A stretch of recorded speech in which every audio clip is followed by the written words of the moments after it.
In this lecture, we shall discuss matrix optics, and we will look into ray transfer matrix and then derive matrices of simple optical components, and from then on, we will apply that for cascaded optical system. Matrix optics is actually a technique whereby we trace the paraxial rays. For example, as in this system is made up of many lenses as well as a mirror, so we can take the input plane to be at the object and the output plane to be at the image. And we will trace this ray starting from the object right up to the image plane.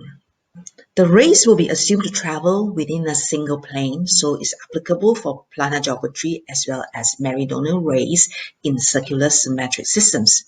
And in the paraxial approximation, basically, all we need to characterize the ray would be its coordinate, which would be the height of the point that we are considering from the optical axis, as well as the direction of the ray given by the angle it is inclined with the optical axis, that's theta.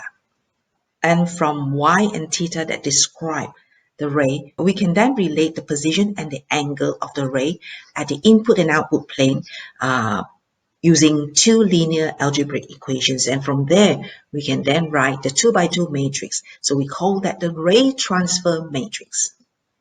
And it's convenient to use, especially for cascaded optical system, whereby we just take the product of the ray transfer matrices of each component. Let's start with the basic system. So this diagram here just represents simply whereby in between the input and the output planes, we have the optical system. So we want to relate the parameters for the input plane to the output plane. And here the ray is represented at the input plane by y1 and theta1. And at the output plane, it is represented by y2 and theta2. We take paraxial approximation here, so we have this relation, and this is also approximated to tangent theta. So in relating the parameters from the input plane to the output plane, we will have the y2, it would be related by some factor of y1 as well as a b factor of theta1. And the theta2 here will be related to the parameters in the input plane by a factor c of y1 and a factor d of theta1. So from here, we can then represent it in the matrix form, whereby we have the output parameters y2 theta2 related by a 2x2 ray transfer matrix. We have A, B, C, D element, and then multiply that to the input parameters, which are y1 and theta1. To build a matrix that represent a cascaded optical system, we need three basic matrices. They are, number one, a translation matrix, number two, the refraction matrix, and number three, the reflection matrix. So let's start with translation matrix. It represents the translation of the ray from one point to another in the same homogeneous medium. So let's look at this diagram that represents that. We have point 0 and point 1. Point 0 relates to the input plane, point 1 to the output plane. So we have parameters in the input plane as y0, alpha 0. At the output plane, we have parameters y1 and alpha 1. We need to relate this to this.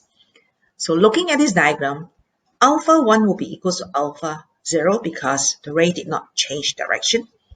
y1 will be related to y0 through an extra height over here, which is given by L, which is a horizontal distance between point 0 and point 1, multiplied by tangent alpha 0. And these are written in this equation.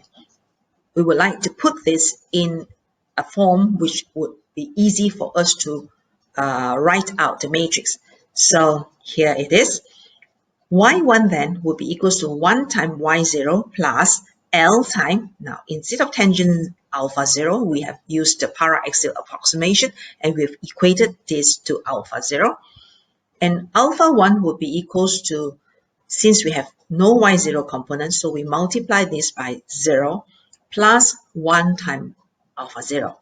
And here the output parameters y1 alpha 1 would then be related to the input parameters y0 and alpha 0 through a 2 by 2 matrix given by 1L01. This is called the translation matrix. Next, let's look at the refraction matrix. Looking at this diagram, we have an optical axis and a spherical refracting surface. And we have two media here.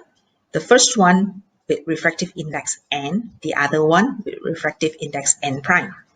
And this is the center of curvature for this spherical surface. So this distance is r, and likewise this distance is also r. We consider an incident ray inclined at angle alpha. So this is alpha, and if we have a line that's parallel to the optical axis at a point of entry to the other medium, so it makes an angle alpha here. And after entering medium 2, it will bend and it will make an angle alpha prime here. And Snell's law apply at this surface, so we would have the incident angle with respect to the normal, which is the radial line, being theta, and after refracting, it will be given by theta prime. And this normal is inclined at an angle phi, so this angle will also be phi. Since we are considering paraxial approximation, then this point will be very close to the axis and this distance can be neglected. So we would like to relate y prime and alpha prime to y and alpha. At this point, refraction is occurring, so there's no change in elevation of the ray. So y prime is equals to y. What about the angle then? We would like to relate alpha prime to alpha and y. So we have alpha prime is equals to theta prime minus phi, and phi here is represented by, which is phi here, y divided by r. Alpha is equals to theta minus this angle, which is phi, and likewise phi is substituted by y over r.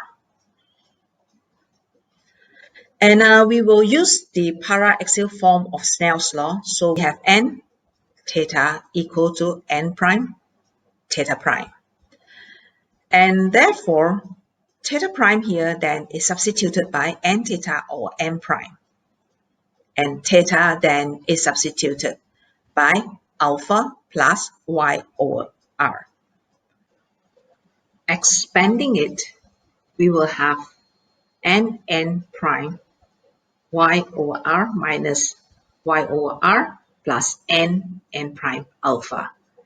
And take out the common factor y, we have 1 over r into n over n prime minus 1, and this one still stay as it is. So therefore now we will have two algebraic equations relating the output parameters y prime and alpha prime to input parameters y and alpha. And writing this in matrix form, we will have output parameters y prime, alpha prime, and input parameters y and alpha. So we have 1, 0, 1, 0, n minus n prime over r multiplied by n prime, which is this one here. And here we have n over n prime. So the refraction matrix is represented by this 2 by 2 matrix. For a plane boundary, the radius of curvature approaches infinity. So in that case, this 2 by 2 matrix for the refraction will then be written as 1, 0. This one is still n or n prime. Since r goes to infinity, this term goes to 0. Next, the third basic matrix will be the reflection matrix. So let's draw the diagram first. We have the optical axis, and this is a spherical reflecting surface. So we have an incident ray that arrives at this spherical surface at this point here and gets reflected. And we have the center of curvature here. Drawing the radial line would be normal to the reflecting surface. This would be the incident angle, and this would be the reflected angle.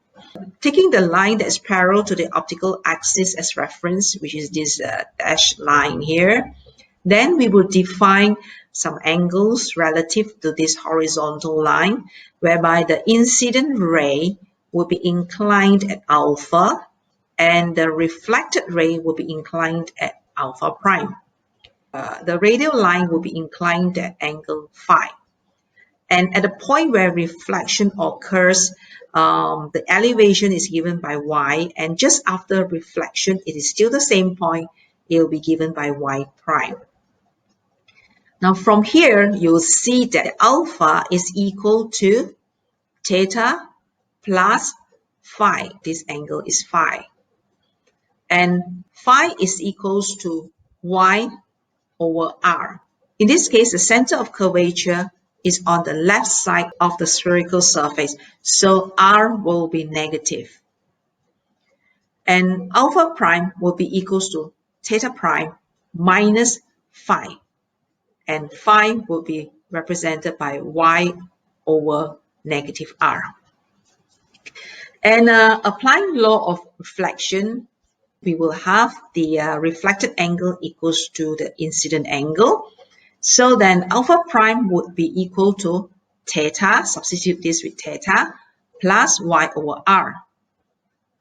And theta is equals to alpha plus y over r. In which case we will have alpha plus 2y over r. So this will be the two algebraic equations that will relate the output parameters that is just after reflection to the input parameters that's just before reflection occur, y alpha. And we write the matrix for reflection, which is given by the output parameters y prime, alpha prime, to the input parameters y and alpha. And we have, for the matrix, we have the elements given by 1, 0, 2r, and this would be 1. This would be the 2 by 2 matrix that represent the reflecting spherical mirror. Again, for plane mirror, since r approaches infinity, so this term goes to 0. Having derived the 3 basic matrices, we can now use them for building the matrix for cascaded optical system. The first example that we're going to consider is a thick lens. Now, a lens will be made up of 2 refracting surfaces, and in between there is a thickness, so that will be some translation of the ray. So in this lens system here, the first surface has a radius of curvature R1, second surface radius of curvature R2. Now we're going to consider a ray that is incident onto the first surface at an angle alpha 0 at an elevation of y0. At this point here, refraction occurs. So right after refraction, the ray parameter will be given by y1 and alpha 1. And we will consider Snell's law at this surface here. And then within the lens material, assuming it's homogeneous, so the ray would just be translating. And at the exit point, another refraction occurs. So the parameter after refraction at the second surface will be y3 and alpha 3. At the incident ray space is equal to n, and for the lens material, the refractive index is NL, and upon exit, the medium here would have a refractive index of n prime. So the first refraction here will be represented by M1. So we relate the parameters just after, which is Y1, alpha 1, to just before refraction, which is Y0, alpha 0. Then within this range here, from here to here, which is represented by the translation. Then the translation matrix is represented by M2 here. We are going to relate the parameters just before refraction at the second surface will be Y2, alpha 2, and we relate it to Y1, alpha 1, and that's given here. At the third point, whereby we have refraction, the output parameters Y3, alpha 3 will be related by the refraction matrix M3 to the Y2, alpha 2. And now we would like to relate the final output parameters of the ray, which is Y3, alpha 3, to the initial input parameters of the ray at this point here, which is Y0, alpha 0. Now, it's very easy to do. We start from this equation. And then from here, Y2, alpha 2 would then be represented by this. So we substitute this into this. And then Y1, alpha 1 would be represented by this. So then we substitute this one for here, and we get this. So therefore, now you can see that we are relating the final output parameters of the ray to the initial input parameters of the ray. And we can represent M3, M2, M1 by a single ray transfer matrix that would represent this cascaded system. If the ray transfer matrices of the n optical components are represented by M1, M2 up to Mn, then we can represent the entire optical system by a single matrix, and that would be given by the product of Mn up to M1. Note the sequence of how we take the product. It is very important to note here that multiplication of matrices is associative, is not commutative. So the order of matrix multiplication must be followed, or else you will get different parameters.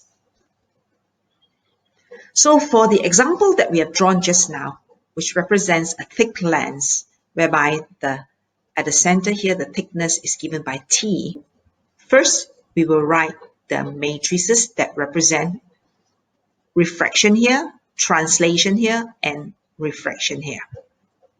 The refraction matrix at this point here is represented by M1, and that's written by 1, 0, and this term is given by N0 minus NL divided by NL multiplied by R1. And this term here is just the ratio of N0 over NL.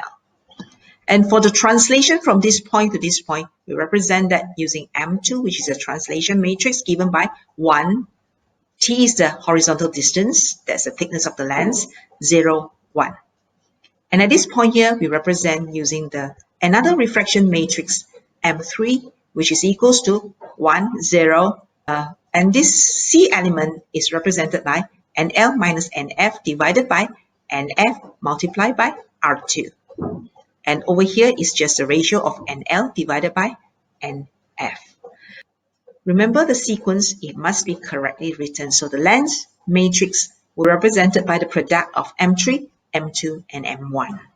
And that will give us an ABCD 2 by 2 element matrix that represents the lens. A equals to 1 plus T into N0 minus NL divided by the NL R1. B is represented by the ratio of N0 and L multiplied by the thickness of the lens. And C will be a bit more complicated. It is given by this expression here. And D is given by this expression. You can work it out on your own. A useful tip here is if you take the determinant of this lens matrix, you'll find that the value will be equal to the ratio of the initial refractive index divided by the final refractive index. This may be a form of checking, but it is not foolproof, because if there is some mistake in working out the values for A, B, C, and D, then you may still find that the value of the determinant equal to this ratio. So do be careful. From the lens matrix that we obtained just now, we will apply it to a thin lens, whereby the thickness of the lens now becomes 0. This thin lens will have a refractive index of NL, and it is surrounded on both sides by the same medium. And that is to say that N0 and NF will be equals to N. So from the lens matrix just now, for the element A, this T is equals to 0, and we will then have A equals to 1, which is here. Then for element B, since T is 0, then B will be equals to 0.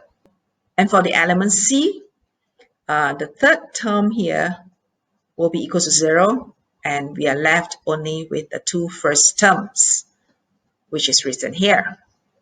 And for D element, T is equal to 0, so this term goes to 0, and we will have just N0 divided by NF, and that's equals to 1. And here it is. Therefore, the thin lens matrix is given by 1, 0, and over here we can factor out the common term, which is NL minus N divided by N, into 1 over R2 minus 1 over R1. And D term here is 1. Now, if you remember when we were working on thin lens equations, we have this lens maker equation given by this expression. So this is similar to this, except that these two terms here in the bracket has been interchanged. Therefore, for the C element in the thin lens matrix, we will represent as negative 1 over F. Now, F here is the focal length of the lens, which is positive for convex lens, and it is a negative value for concave lens. This is a summary of some of the simple ray transfer matrices that we have derived earlier. So this is for translation matrix. This is for refraction matrix, whereby the surface is spherical. This is refraction matrix for plane interface. This is the thin lens matrix. And finally, we have the spherical mirror matrix. When we are dealing with thick lenses, then we cannot neglect the thickness of the lens. So we have to consider the thickness T. For each thick lens, there are 6 cardinal points that we can define. And they are the nodal points, the focal points, as well as the principal points. For the nodal points, it is defined as shown in this diagram. The incident ray enters at a certain direction, gets refracted, and exits parallel to the incident ray, except that it gets displaced horizontally. So projecting the incident ray to intersect the optical axis will then give us the first nodal point. Projecting back the exiting ray to intersect with the optical axis will give us the second nodal point. And for the focal points, a ray that comes from the focal point will then enter the lens, gets refracted, and exit the thick lens parallel to the optical axis. So projecting the exiting ray as well as the incident ray, they will meet at this point here. And for every other incident rays that are inclined at different angles, they will all meet their respective exiting rays at points that will fall along this plane, which is called the principal plane. So the intersection of this plane and the optical axis will give us the principal point. This is how we define the first focal point and the first principal point. We do the same for the second focal point and the second principal point. On the right side here, we have the thick lens with all the points defined in the lens. If this thick lens is represented by the lens matrix given by A, B, C, D, then we can actually find the location of all these 6 cardinal points. And they are all given by this set of relationship. I'm not going to go into the derivation. If you are interested, Please read the Pedrotti text. For P, Q, R, S, V, and W, the distances calculated are all with respect to the respective vertices. For example, the first focal point is calculated from the ratio of the D element to the C element, and it is this distance from here to here, and that is reference to vertex 1. And let's take another example, principal plane 2, which is at H2. Then the distance S here is calculated from the ratio of 1 minus A divided by C. This distance is reference to the second vertex, which is over here. Now, when you calculate these values, if the value is negative, then it will be measured to the left of our reference plane. If the value is positive, then it will be measured towards the right of the reference plane. And note here that the focal length is actually given as focal length F1, which is given here. The reference plane now is at the principal plane, not at the vertex. So therefore, it is given as P will be P minus R. And likewise for F2, the reference plane for F2 is at principal plane 2. This is a summary of the equations used for calculating the focal length, as well as the position of all the cardinal points for a thick lens, and it is given without proof. That is, if you do not want to use the matrix approach, then you can use these equations. What is the significance of those A, B, C, D elements in the system matrix? In matrix form, we relate the output parameters of the ray to the input parameters of the ray, and this represents the system matrix. Writing them out into the two algebraic equations, they are then represented here. So if we were to set D equals to 0, what does it mean? D equals to 0 will tell us that alpha F is equal to CY0. Y0 tells us that the input ray is at a certain elevation Y0. Rays that comes from this point of elevation, irrespective of the angle, they will all exit at a fixed angle of alpha F, as given here. And it will be independent of the exit ray elevation. So, in other words, in looking at this diagram here, this will give us the picture of the focal point, and these are the parallel rays. Hence, the input plane coincides with the first focal plane.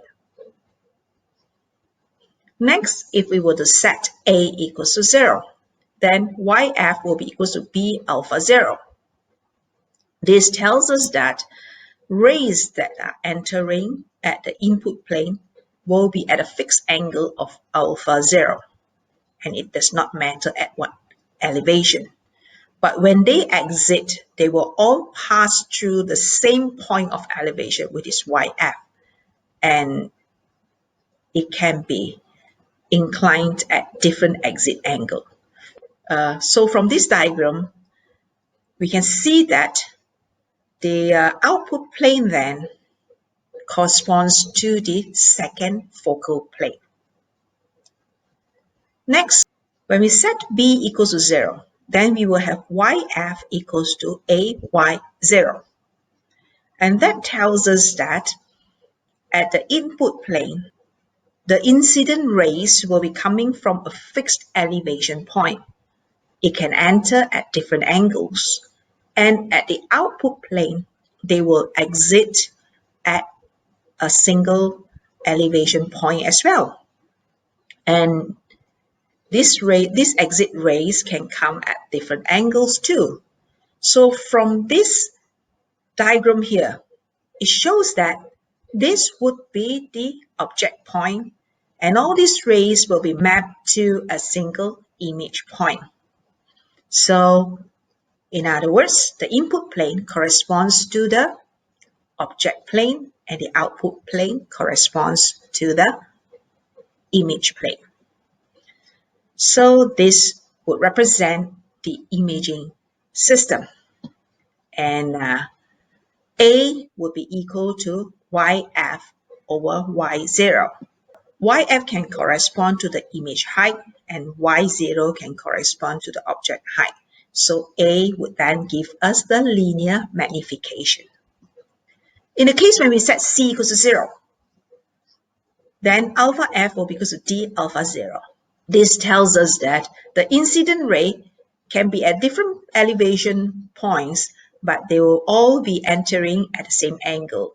And at the output plane, all the exit rays are exiting at a fixed angle, and they can be at different points of elevation. This gives the condition where the input rays are parallel but inclined at angle alpha 0, and output rays are parallel but inclined at alpha f.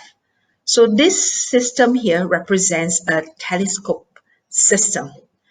And D will be equals to alpha f divided by alpha 0, and that will give us the angular magnification.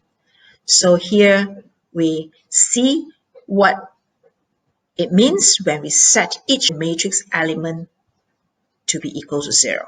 Now let's look at a few examples on how we can apply these matrix optics.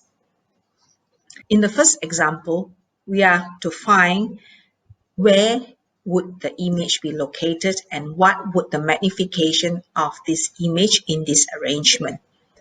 We have a rod whereby the end of the rod has a radius of curvature equals to 4 cm. And the refractive index of the rod material is 1.50. We have an object placed at 16 cm in front of the spherical surface of the rod. Let us assume that the image is formed at a distance x from the spherical surface, which is drawn over here. And since we need to locate the image, we will take the image to be at the output plane. And the ray will start from the object, so the input plane will coincide with the object plane. In this case, if you look at this diagram, the ray will travel from the object to the refracting surface, and then refraction occurs here, and then after that it will travel to the image plane. So we would then represent this part here by a translation matrix 1. At the point where refraction occurs, it will be represented by refraction matrix R2. And inside the rod, we have a translation matrix T3. To write the system matrix that traces this ray from input plane to output plane, it will be represented by its reverse direction, T3 matrix multiplied by R2 matrix multiplied by T1 matrix. T3 is a translation matrix, and that's given by 1, x, 0, 1. Refraction matrix is given by 1, 0, then it will be 1 minus 1.5 divided by NL, which is 1.5, multiplied by the radius of curvature here. In this case, the center of curvature is on the right side, so it will be a positive value, so it's 4. And D element here is given by 1 divided by 1.5. For the translation matrix T1, it will be given by 1, 16 here, 0, 1. So now we multiply this out, but first let's change the elements in fractional values. So this will work out to be negative 0.5 divided by 6, and that will be negative 1 over 12. This will be 2 divided by 3. So this is represented in this form. Multiplying that up, so we have 1, 1, and 0. So we have 1. 1 times 16 plus 0 times 1, we have 16. Minus 1 over 12 times 1 plus 2 times 0. So we still get negative 1 over 12. This times this, you get negative 16 over 12 plus 2 times 1. So negative 16 over 12 would be negative 4 over 3 plus 2 over 3. That will give us negative 2 over 3. And then multiplying these two together, we have this element times this element, 1. This and this will be minus x over 12. That's here. 1 times 16, so we have 16. This and this will be minus 2x over 3. 0 and 1, 1 times this, so we are left with negative 1 over 12. This and this 0, this and this negative 2/3. So this would be the matrix that would represent the ray transfer matrix from this input plane to this output plane. Recall back the significance of setting each element equals to 0. Since we want to locate the image plane, this is an imaging system. So in order to locate the image, we will then set b equals to 0. In that case, 16 minus 2x over 3 will be equal to 0, and hence x will work out to be 24 cm.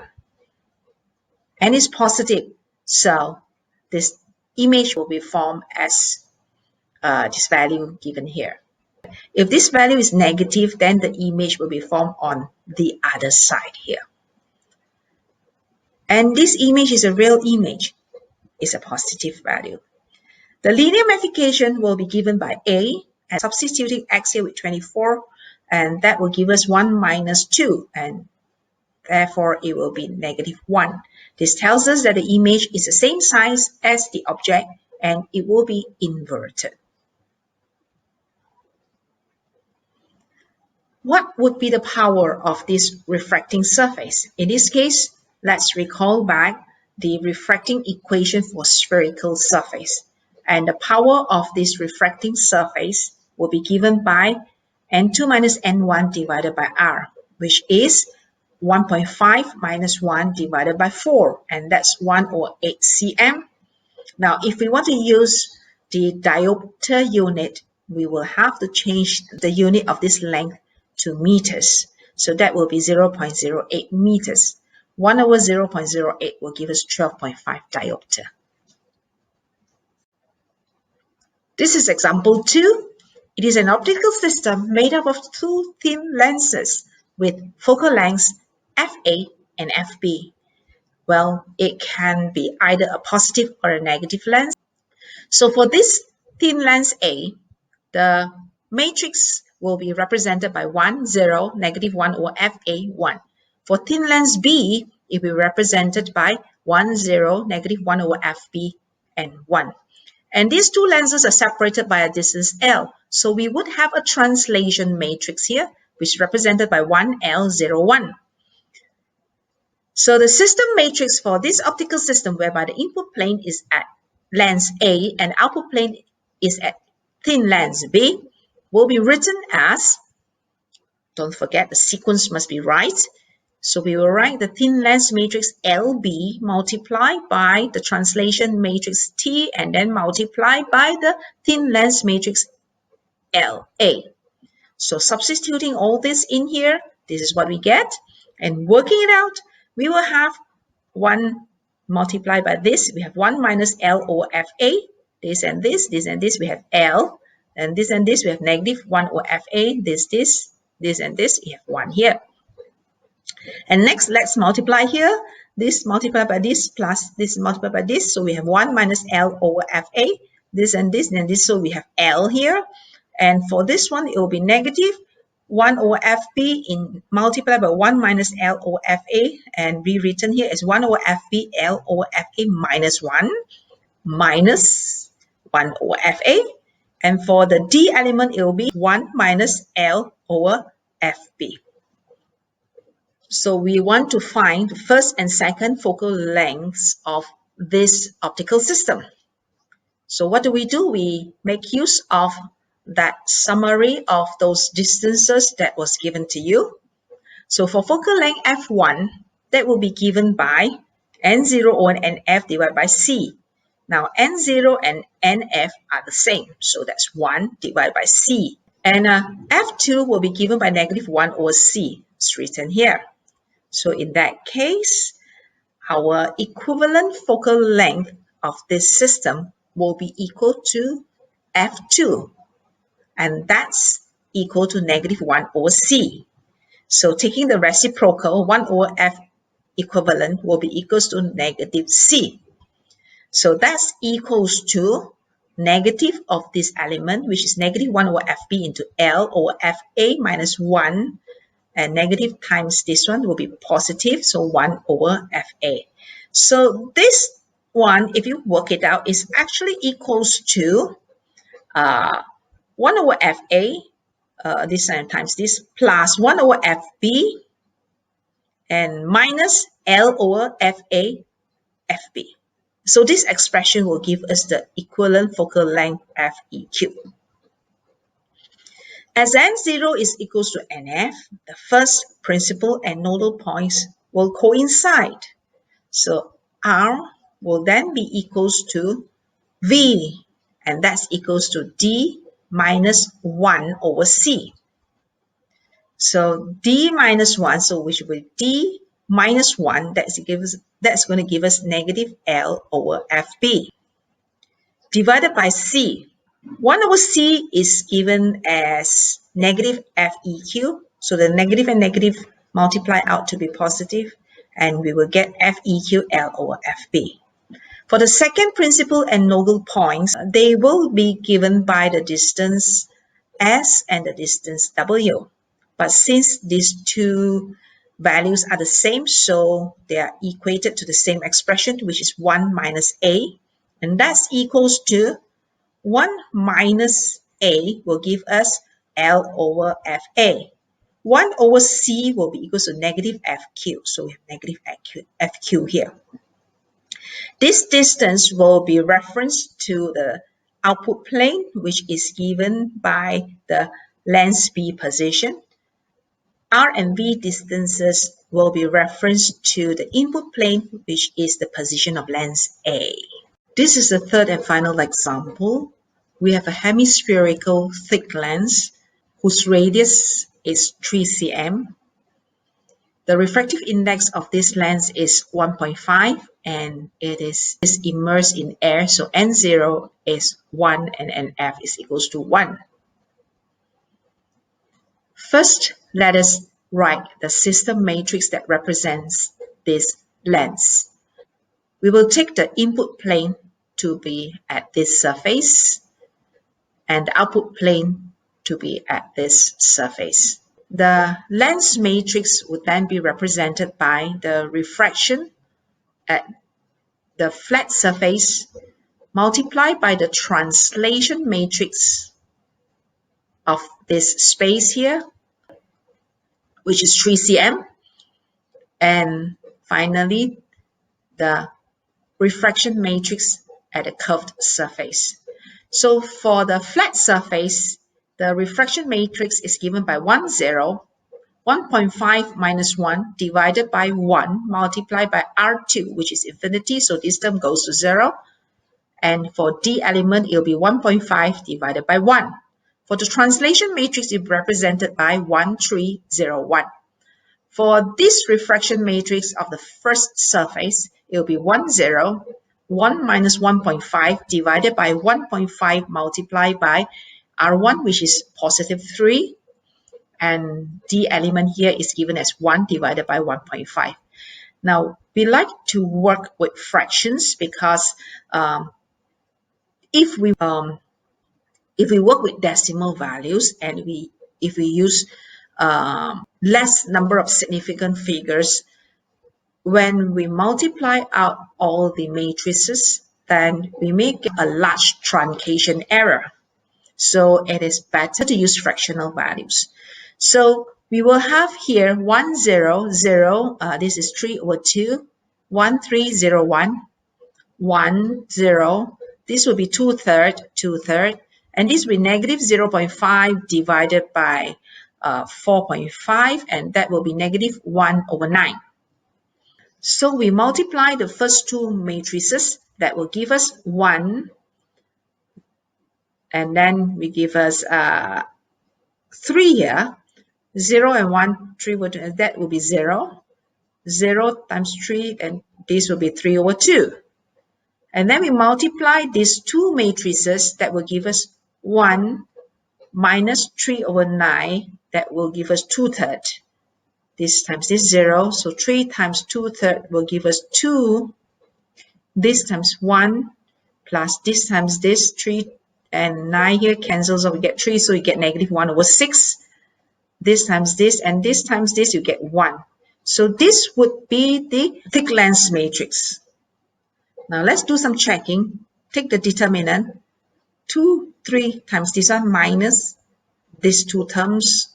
That will be 2/3 plus 1 over 3, and that is 1, which is equal to the ratio of N0 to NF.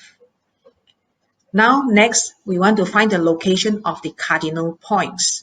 So first, let's look at the focal points, which are given by P and Q. P is D over C, and that would be 1 divided by negative 1 over 6. That gives you negative 6 cm. Q is negative A over C, and that would be negative 2/3 divided by negative 1 over 6. That gives us positive 4 cm. So that means the first focal point will be located as negative 6 cm to the input plane. So you mark here, and you find it is at this point here. The second focal point is relative to the output plane, and is 4 cm on the right side of the output plane. So this is where we mark. Then we calculate the principal points. Now the principal points are located using this expression here. So it is D minus, this is 1 divided by C, which is negative 1 over 6. So that is 0.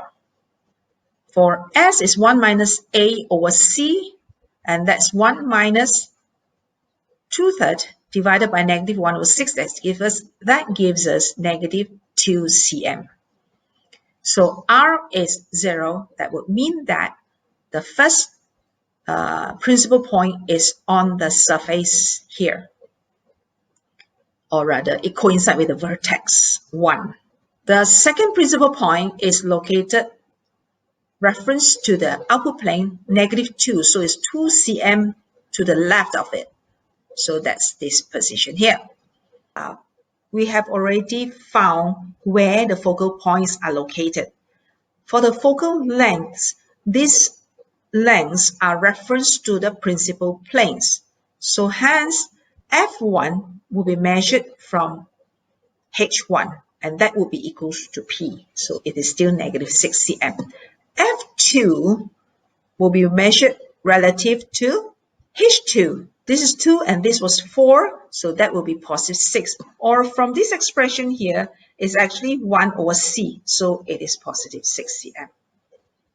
If F1 is P minus R, then it's negative 6 minus 0, that's also negative 6 here. And then for F2 is Q minus S, so this is 4 minus 2, that's positive 6. Because N0 equals NF, so the principal and the nodal points will coincide. In other words, H1 will coincide with N1, H2 coincide with N2. So V, to locate the nodal points, the distance V will be equals to R, and W, to locate the second nodal point, the distance will be equals to S, and that's equals to negative 2 cm. N1 and H1 coincide, and N2 and H2 coincide. Having derived the thick lens matrix, now let's move further. If we have an object placed 3 cm in front of this lens, where's the image? So let's say that the image is from an X distance after the lens. So now we are going to define the new input plane and the new output plane. The new input plane will be at the object plane. The new output plane will be at the image plane, which means that we need to include the matrix that represents this space and another matrix that would represent this space here. So this is translation matrix for the object space. This is given by 1, 3, 0, 1. Translation matrix for the image space. This is given as 1x01. And the new system matrix will then include these two spaces, and that will be written as TIM multiplied by this lens matrix multiplied by this TOB, which is written here. Substituting the respective matrices for this expression, this is what we get. Let's multiply these two matrices here. So we will have 2/3, and this 2/3 times 3 will give us 2 plus 2, that's 4. Negative 1/6, that's still negative 1/6. Negative 1/6 times 3 will be negative half plus 1, that's given half. Then now we multiply these two matrices, and that will give us 1 multiplied by this, we get 2/3 minus x over 6. For this element, it will be 4 plus x over 2. This times this times this will give us negative 1/6. This and this will give us half. So this is the new matrix that represent the ray transferring from the object plane to the image plane. To locate the image, we will then set b equals to 0, because this will give us the scenario of the imaging system. We have 4 plus x over 2 equals to 0. That gives us x equals to negative 8 cm, which means that this distance now is negative, and that would place the image on the left side of this surface. This is 3, so it is somewhere here. Since it's negative, the image is virtual. What about the magnification? That will be given by element A. So you have magnification equals to 2/3 minus x, which is negative 8 over 6. So 2/3 plus 4 over 3 will give us 6 over 3. That will be positive 2. So the image is 2 times the size of the object, and it is upright. With these 3 examples, we've come to the end of this lecture, and these are the learning outcomes. After going through the lecture, you should be able to derive the translation, refraction, and reflection matrices, and you should be able to explain the significance when each element in the lens or the system matrix is set to 0. You should be able to apply this matrix approach to solve optical arrangements to locate the image, and etc. Thank you.